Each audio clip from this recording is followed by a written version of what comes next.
What's up, guys? SeaOtterGamer here, back with some more Counter-Strike Global Offensive. Now, today I want to talk a little bit about different things that you can do to really improve your game and really get better at Counter-Strike. Now, a lot of these are going to be common sense to most people and well known, but these tips can really be used no matter what rank you are. But I'm kind of aiming more towards the silver, trying to get you guys out of silver hell up into those gold ranks and beyond. But these 5 tips are not in any specific order, although there are some that are more useful than others. If you want to get out of silvers though, I suggest you work on your aim and knowing the maps first off, just because those are the 2 things that you can kind of rely on, and then after that kind of go through and pick 1 or 2 of these things and really work on them at a time, and specifically work on 1 or 2, and then just kind of go from there. And in no time, hopefully you'll be out of silver and into the higher ranks. All right. So first off is aim. As a twitchy first-person shooter, aim is extremely important.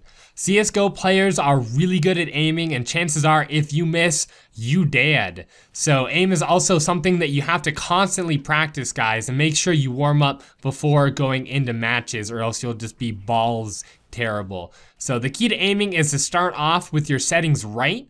That means turning down your DPI and your sensitivity beforehand. Get these perfected first. That way, as you develop your skills, you'll be practicing using the right mouse settings. You don't want to have to relearn those later and try to unlearn bad practices. You just have to keep trying to turn that down. Just keep turning down that DPI and that sensitivity. And I suggest starting at a DPI of about 400 and a sensitivity of 2 to 2.25, or you could do a DPI of 800 and a sensitivity of 1 to 1/4, or 1 to 1 to 1/4, excuse me, and a window sensitivity of 6. Now I'll go more into depth with that in the future videos, but as far as aiming, there's a few other things you need to know. One is be kind of aware of each weapon's spray pattern. Each weapon has a specific spray pattern, so as you hold it down and spray, the bullets will go in kind of a predictable curve and not always right at your crosshair, so keep that in mind as well. We'll cover that in a future episode as well. And then the final thing is, in this game, headshots are key. You could body shot and kill them a whole bunch of times, but if you get those headshots, they'll do a lot quicker, and time is of the essence in this game. So my next piece of advice is to play with friends. So Counter-Strike is a very tactical team-based game, therefore playing with other people who you're comfortable with is a huge advantage. Not only is solo queuing risky and can be a horrible experience, but part of the reason why this game is so much fun is the experience that you get when you play with your friends. Not to mention that it will cut down on a lot of the frustration of playing Counter-Strike and let you focus more on improving other aspects of the game. So try to find people who are positive, around your skill level, and you enjoy playing with. If you don't have anyone like this, look for them while playing and add them to your friends list. So look for people who will celebrate your wins together and support each other through the losses, as well as give constructive feedback to each other so you can both learn, or all 5 of you, hopefully, if you can 5-man a team, and all learn and get better together. All right, this brings me to my next point, which is communication. Find people who are good at communicating. Communication is key in this game. Call out where enemies are, what weapons they have. Communicate when you kill an enemy or get killed. This will help you all work better as a team and is essential for winning matches later on in your ranks. Part of communicating is knowing when not to communicate as well. So try not to blab on about what happened during your day the entire game, as your teammates are probably trying to listen for footsteps and reloads. Now, when you die, make sure to call out from where, if you can, what weapon they had and which way they might try to be going. You get about 6 seconds after you die to gather as much information as you can. So another good tactic is to wait out those 6 seconds and then double fake them. But that's something for another video as well. Now, after that, be quiet and let your teammates do their thing. Also, always be positive. I talked about this in a previous video about how team morale affects your game and your wins. If someone on your team does something good, definitely celebrate with them. If they fail to clutch or die, give them a nice try. It's not that hard, guys. Speaking of callouts, next up I have learn the maps.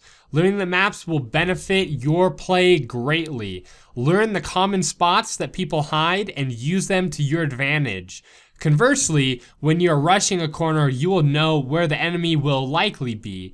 And learn the callouts so that you can inform your team exactly where the enemy is. I suggest learning Dust 2, Mirage, and Inferno first, and then slowly branching out from there.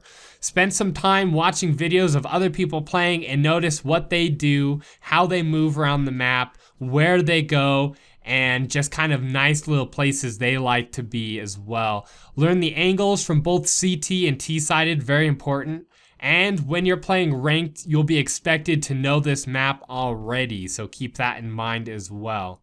Alright, and finally, smokes and flashes are more important in Counter-Strike than they are in any other first-person shooter. You can use them to cut off parts of the map, move enemies out of positions, and execute strategies. Now, as a silver, I suggest learning basic smokes, but don't focus on team strategy just yet. Get the smokes down, when to use them, and understand why the enemy might be using them. For instance, if the terrorists smoke off mid to X and Xbox on Dust 2, chances are they will send a few people short A. This is great information to relay to your team. And learn pop flashes to blind your opponents without them being able to look away. This gives you a huge advantage, especially when the opposite team is holding a site or you're going up against an opper or someone in a better position than yourself. And that is what I have for you guys today. Now, these are pretty common, basic type things about learning to play this game that everyone really should know. I touched on them very briefly and why they were important because I'm planning on doing a separate video for each one of these in the future. It's a little bit hard to fit all 5 of these in one video. I just wanted you to be aware of it. Now, I'll be doing videos on all of these points later, giving you good examples, showing you guys some of the things that I do, and I found out what to do and definitely not to do. I have plenty of those, trust me. And you will too as you play this game a little bit more. And really, guys, don't sweat it too much if you're a little bit on the lower end of the rank spectrum. Just play for fun. Analyze when you die or when you kill someone and see what you did right and wrong and what you would have done better in the future. And that is one of the best ways to get better at this game. Just always analyzing what you've been doing, what you could be doing better, and just keep playing. Watch all of your videos that they have of your matches. Watch what the enemies played as well. If you keep getting outgunned at, I don't know, B-site nuke or something, then check out where they like to hide and play as well. And that is all I have for you guys. Thank you guys very much for watching. I hope you found this video informative and at least somewhat useful. And I will see you guys in the next video.